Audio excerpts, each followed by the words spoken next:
ನಮ್ಮ ಗುಂಡ್ಲುಪೇಟೆ ತಾಲೂಕು ಹೆಗ್ಡೆಳ್ಳಿ ಗ್ರಾಮ ತುಂಬ ಹೆಸರುವಾಸದಂಥ ಗ್ರಾಮ ನಮ್ಮದು. ಯಾಕಂದರೆ ಸುತ್ತಮುತ್ತ ಗ್ರಾಮಗಳೆಲ್ಲ ನಮ್ಮ ಗ್ರಾಮವನ್ನು ನೋಡಿ ತುಂಬ ಮೆಚ್ಚುಗೆ ವ್ಯಕ್ತಪಡಿಸ್ತಾರೆ. ಯಾಕಂದರೆ ಅದು ನಮ್ಮ ಗೌಡ್ಕೆರಾದಂಥ ಎಚ್ ಬಿ ರಾಜಶೇಖರಪ್ಪನವರೇ ಕಾರಣ. ಯಾಕಂದರೆ ಅವ್ರು ಮಾಡ್ತಕ್ಕಂಥ ಅಭಿವೃದ್ಧಿ ಕೆಲಸಗಳಾಗಿರಲಿ, ಅವ್ರು ಇರ್ತಕ್ಕಂಥ ರೀತಿಯಾಗಿರಲಿ, ಅವ್ರ ಒಳ್ಳೆಯ ಗುಣ ಅಕ್ಕಪಕ್ಕದ ಊರವರೆಲ್ಲ ನೋಡಿ ಕಲ್ತ್ಕೊಂಡು ಇದ್ದರೆ ನಿಮ್ಮ ಗ್ರಾಮದ ಥರ ಇರಬೇಕು, ಇದ್ದರೆ ನಿಮ್ಮೂರು ಗೌಡ್ಕೆರ ಥರ ಒಬ್ಬ ವ್ಯಕ್ತಿ ಇರಬೇಕು ನಮ್ಮ ಗ್ರಾಮದಲ್ಲೂ ಅಂತ ಪ್ರತಿಯೊಂದು ಗ್ರಾಮದವ್ರು ಕೂಡ ಬಯಸ್ತಾಯಿದ್ರು. ಇವತ್ತು ಅಂಥ ವ್ಯಕ್ತಿನ ನಮ್ಮ ಗ್ರಾಮ ಕಳ್ಕೊಂಡಿದೆ. ಒಂದು ಅನಾಥ ರೀತಿ ಆಗಿದೆ ನಮ್ಮ ಗ್ರಾಮ. ಅದಕ್ಕೆ ಈ ಗ್ರಾಮವನ್ನು ಮತ್ತೆ ಅದೇ ಥರ ನಡೆಸ್ಕೋಬೇಕು ಅಂತಂದರೆ ಅವ್ರ ಥರ ಅಂಥ ವ್ಯಕ್ತಿ ಒಬ್ಬ ಸಿಕ್ಕಲ್ಲ ಯಾರು. ಅವ್ರ ಥರ ವ್ಯಕ್ತಿ ಸಿಕ್ಕಬೇಕು ಅಂತಂದರೆ ಅವ್ರು ನಡೀತಿರ್ತಕ್ಕಂಥ ದಾರಿಯಾಗಿರಲಿ, ಅವರ ಆದಿಯಾಗಿರಲಿ, ನಾವೆಲ್ಲ ಅವ್ರನ್ನ ಫಾಲೋ ಮಾಡಿ ಎಲ್ಲ ಮಾಡಬೇಕು. ನೆಕ್ಸ್ಟ್ ಅವರ ಕಿರಿಮಗನಾದ ಸಿದ್ದೇಶ್ ಅವರು ನೆಕ್ಸ್ಟ್ ಅವರ ಆದಿನ ನಡ್ಕೋಗಿ ಎಲ್ಲ ಮಾಡಬೇಕು ಅಂತ ಕೇಳ್ಕೊತೀನಿ ಅಷ್ಟೇ.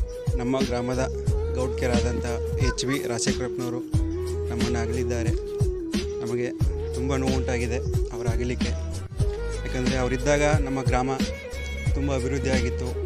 ನಮ್ಮ ದೇವಸ್ಥಾನ ಕೆಲಸಗಳಾಗಿರಲಿ, ನಮ್ಮ ತೇರಾಗಿರಲಿ, ಅವರಿದ್ದಾಗ ತುಂಬ ಗ್ರಾಮಗಳಿಗೆ ಒಳ್ಳೆಯ ಕೆಲಸಗಳಾಗಿ ಎಲ್ಲ ನಡೀತಾಯಿತ್ತು. ನಮಗೆ ಒಂದು ಸ್ವಲ್ಪ ಇನ್ಸ್ಪಿರೇಷನ್ ಆಗಿರ್ತಿದ್ರು ಅವ್ರು ನೋಡಿದ್ರೆ ಅವ್ರ ಸಾಧನೆಗಳು ಹೇಳಿದ್ರೆ ನಮ್ಮ ದಿನಗಳೇ ಸಾಲಲ್ಲ. ಯಾಕಂದರೆ ಆ ಥರ ಇದ್ದಂಥ ವ್ಯಕ್ತಿ ನಮ್ಮನ್ನು ಅಗಲಿದ್ದಾರೆ. ತುಂಬ ಮನಸ್ಸು ನೋವಾಗ್ತಾಯಿದೆ. ನಮ್ಮ ಇಡೀ ಗ್ರಾಮಗಳಾಗಲಿ, ನಮ್ಮ ಯುವಕರಾಗಿರಲಿ ಒಂದು ಸ್ಫೂರ್ತಿಯಾಗಿದ್ದರು ಅವ್ರು ನೋಡ್ತೀರಿ ಒಂದು ಅವ್ರ ಚೈತನ್ಯ ನಮಗೂ ಕೂಡ ಬರಲಿ ಅಂತ ಅವ್ರ ಸ್ಫೂರ್ತಿ ನಾವು ಅಳವಡಿಸ್ಕೋಬೇಕು. ಅದನ್ನು ನಾವು ಮುಂದೆ ಮಾಡ್ತೀವಿ. ಯಾಕಂದರೆ ಅವ್ರ ಬಗ್ಗೆ ಹೇಳಷ್ಟು ದೊಡ್ಡವ್ರು ನಾವಲ್ಲ. ಯಾಕಂದರೆ ಅವರು ನಮ್ಮ ಗ್ರಾಮದಲ್ಲಿ ಮಾಡತಕ್ಕಂಥ ಸಾಧನೆ ತುಂಬ ಇದೆ. ನಾವು ಅವ್ರ ಬಗ್ಗೆ ಮಾತು ಬರಲ್ಲ. ಯಾಕಂತಂದರೆ ಅವ್ರನ್ನ ಕಳ್ಕೊಂಡು ನಾವು ತುಂಬ ಮೌನರಾಗಿದ್ದೀವಿ. ಇನ್ನು ಮುಂದೆ ಅವರ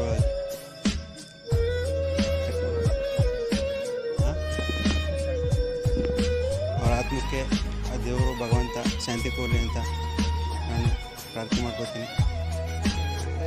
ರಾಜಕಾರಣಿಗಳು ಏನೋ ಒಂದು ಬಂದು ಹೋಗ್ಬೋದು ಯಾರೊಬ್ಬರು, ಆದರೆ ಒಂದು ಊರು ಅಂತ ಹೇಳಿದ್ಮೇಲೆ ಒಂದು ಗೌಡ್ಕರು ಅಂತ ಇರ್ತಾರೆ. ಆದರೆ ಶ್ರವಣ ಊರೊಳಗಡೆ ಮೆರವಣಿಗೆ ಮಾಡಿಸಿದ್ದಾರೆ ನಮ್ಮ ಊರೊಳಗಡೆ ಎಲ್ಲಾದ್ರೂ. ಅಂದರೆ ಅವರ ಒಂದು ವ್ಯಕ್ತಿತ್ವ ಏನಿತ್ತು ಅಂತ ಜನಗಳಿಗೆ ಗೊತ್ತಾಗುತ್ತೆ. ಇದು ಒಂದು ಈಗಲೂ ಹೇಳ್ತೀನಿ ಕೇಳಿ, ನಮ್ಮೂರಿನ ಅಭಿವೃದ್ಧಿ ನೇಕಾರ ನಮ್ಮೂರಿನ ರಾಜಶೇಖರಪ್ಪ ಅವರ ಒಂದು ಆದರ್ಶ, ಅವರ ಒಂದು ಇದು ಮಕ್ಕಳಿಗೆ ಒಂದು ಏನು ಮಾಡಬೇಕು ಅಂತಕ್ಕಂಥದ್ದವ್ರಿಗೆ ಗೊತ್ತು. ಜೊತೆಯಲ್ಲಿ ದೊಡ್ಡವ್ರಿಗೆ ಏನು ಮಾಡೋದು ಗೊತ್ತು, ಮಕ್ಕಳ ಥರ ನೋಡ್ತಕ್ಕಂಥದ್ದವ್ರಿಗೆ ಗೊತ್ತು. ಜೊತೆಯಲ್ಲಿ ದೊಡ್ಡವ್ರಿಗೆ ಹೆಂಗೆ ದೊಡ್ಡವರು ಅವ್ರಿಗೆ ನ್ಯಾಯ ಕೊಡಬೇಕು ಅನ್ನೋದು ಗೊತ್ತು. ಒಂದು ನ್ಯಾಯ ನೀತಿ, ಒಂದು ನಮ್ಮೂರಿನ ಒಂದು ಅಭಿವೃದ್ಧಿ ಅಧಿಕಾರ ಅನ್ನೋದ್ರಲ್ಲಿ ಎರಡು ಮಾತಿಲ್ಲ.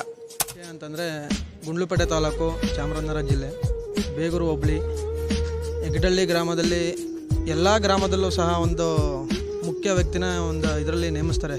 ಏನೋ ಒಂದು ಗೌಡ್ಕೆ ಅಂತ ಆ ಥರ ಅದೇ ಥರ ನಮ್ಮ ಗ್ರಾಮದಲ್ಲೂ ಒಬ್ಬ ವ್ಯಕ್ತಿನ ನೇಮಿಸಿದರು. ಅದೇ ಯಾರು ಅಂದರೆ ನಮ್ಮ ಗೌಡ್ಕೆ ಎಚ್ ಪಿ ರಾಜಶೇಖರಪ್ಪನವರು. ಇವತ್ತು ನಮ್ಮ ಗ್ರಾಮಕ್ಕೆ ಅವರು ಸುಮಾರು ಒಂದು 30-35 ವರ್ಷದಿಂದ ಗೌಡ್ಕೆ ಸ್ಥಾನ ಚೆನ್ನಾಗಿ ನಡ್ಸ್ಕೊಂಡ್ಬಂದು ನಮ್ಮ ಗ್ರಾಮಗಳಲ್ಲಿ ಕೆಲವು ಅಂತಲ್ಲ ತುಂಬ ಅಭಿವೃದ್ಧಿಗಳಾಗಲಿ, ಇತೇರಾಗಲಿ, ಅಥವಾ ಇನ್ನೇನೋ ಒಂದು ದೇವಸ್ಥಾನ ಉದ್ಘಾಟನೆ ಆಗಲಿ, ಅಥವಾ ಯಾವುದೋ ಒಂದು ಇದರಲ್ಲಿ ಯಾವುದೋ ಒಂದು ಜನಕ್ಕೋಸ್ಕರ ಒಂದು ಒಳ್ಳೆಯ ವ್ಯಕ್ತಿತ್ವ ಆಗಲಿ, ಎಲ್ಲನೂ ಸಹ ನಮ್ಮ ಗೌಡ್ಕೆ ರಾಜಶೇಖರಪ್ಪನವರು ತುಂಬಾ ಚೆನ್ನಾಗಿ ಇದು ಮಾಡಿಕೊಟ್ಟಿದ್ದಾರೆ. ಆ ಥರ ವ್ಯಕ್ತಿ ಇಂದು ನಮ್ಮ ಗ್ರಾಮನ ಬಿಟ್ಟು ಅಗಲಿದ್ದಾರೆ ಅಂದರೆ ತುಂಬ ಬೇಸರವಾಗ್ತದೆ ಮನಸ್ಸಿಗೆ. ಆ ಥರ ವ್ಯಕ್ತಿ ಮತ್ತೆ ಬರಬೇಕು ಅಂದರೆ ಅದು ಅಸಾಧ್ಯ ಅಂತ ಹೇಳ್ಕೊತೀನಿ. ಅಸಾಧ್ಯ ಅಂದರೆ ಆ ಥರ ವ್ಯಕ್ತಿತ್ವ ಮತ್ತೆ ಇನ್ನೊಬ್ಬ ವ್ಯಕ್ತಿಲಿ ಸಿಗೋದಿಲ್ಲ. ಇದನ್ನು ಹೇಳ್ತಾ ಮತ್ತು ಯಾವುದೋ ಒಂದು ಕೆಲಸದಲ್ಲಿ ನಮ್ಮ ಗೌಡ್ಕೆ ರಾಜಶೇಖರಪ್ಪನವರು ದೊಡ್ಡ ವ್ಯಕ್ತಿ ಆಗಲಿ ಅಥವಾ ಒಬ್ಬ ಚಿಕ್ಕ ಮಗುನೇ ಆಗಲಿ ಎಲ್ಲರನ್ನೂ ಒಂದೇ ರೀತಿಯಲ್ಲಿ ಸಾಧಾರಣ ವ್ಯಕ್ತಿ ಥರ ನೋಡಿಕೊಂಡು ಅವ್ರಿಗೇನು ಸಹಾಯ ಬೇಕೋ ಎಲ್ಲ ಸಹಾಯನ ಕೂಡ ಮಾಡ್ತಾಯಿದ್ರು. ಮತ್ತು ಒಬ್ಬ ಶ್ರೀಮಂತ ವ್ಯಕ್ತಿ ಅನ್ನೋದಲ್ಲದೆ ಒಬ್ಬ ಬಡವ ವ್ಯಕ್ತಿ ಅನ್ನೋದಲ್ಲದೆ ಎಲ್ಲನೂ ಒಂದೇ ಸಮಾನ ನೋಡ್ತಾ ನಮ್ಮ ಗ್ರಾಮನ ತುಂಬ ಅಭಿವೃದ್ಧಿ ಮಾಡ್ತಾಯಿದ್ರು. ಅಂಥ ವ್ಯಕ್ತಿ ಇಂದು ನಮ್ಮನ್ನ ಬಿಟ್ಟು ಅಗಲಿದ್ದಾರೆ ಅಂದರೆ ತುಂಬ ಮನಸ್ಸಿಗೆ ಬೇಸರ ಆಗ್ತಿದೆ. ಬಟ್ ಇಂಥ ವ್ಯಕ್ತಿಗೆ ನಮ್ಮ ಗ್ರಾಮದಿಂದ ಏನಾದ್ರು ಒಂದು ಕೊಡುಗೆ ಕೊಡಬೇಕು ಅಂದರೆ ಅದು ಏನೂ ಇಲ್ಲ ಕೊಡೋಕ್ಕೆ. ಬಟ್ ಕೊಡುಗೆ ಕೊಡೋಕ್ಕೆ ಅಂದರೆ ಅವರೇ ಇಲ್ವಲ್ಲ, ಅವ್ರಿಗೋಸ್ಕರ ನಾವೇನು ಮಾಡಬೇಕು ಅಂದರೆ ಅವ್ರನ್ನ ಒಂದು ನೇಮ್ ಉಳಿಸ್ಬೇಕು ಅಂದರೆ ನಮ್ಮ ಗ್ರಾಮ ಇವಾಗ ಏನೇ ಅಭಿವೃದ್ಧಿ ಆಗ್ತಿತ್ತು ಅದೇ ಥರ ಮುಂದೆ ಅಭಿವೃದ್ಧಿ ಮಾಡ್ತಾ ಎಲ್ಲರೂ ಒಂದಾಗಿ ಕೈ ಜೋಡಿಸ್ಕೊಂಡು ಒಂದೇ ಆಗಿ ಏನೋ ಕೆಲಸ ಮಾಡ್ಬೇಕಾದ್ರು ಕೆಲಸ ಮಾಡ್ತಾ ಒಗ್ಗಟ್ಟಿನಿಂದ ಕೆಲಸ ಮಾಡ್ತಾ ಇಷ್ಟನ್ನು ಹೇಳೋಕ್ಕೆ ನಾನು ಇಷ್ಟಪಡ್ತೀನಿ. ಅವ್ರ ಆತ್ಮಕ್ಕೆ ಶಾಂತಿ ಸಿಗಲಿ. ಜೈ ಹಿಂದ್, ಜೈ ಕರ್ನಾಟಕ.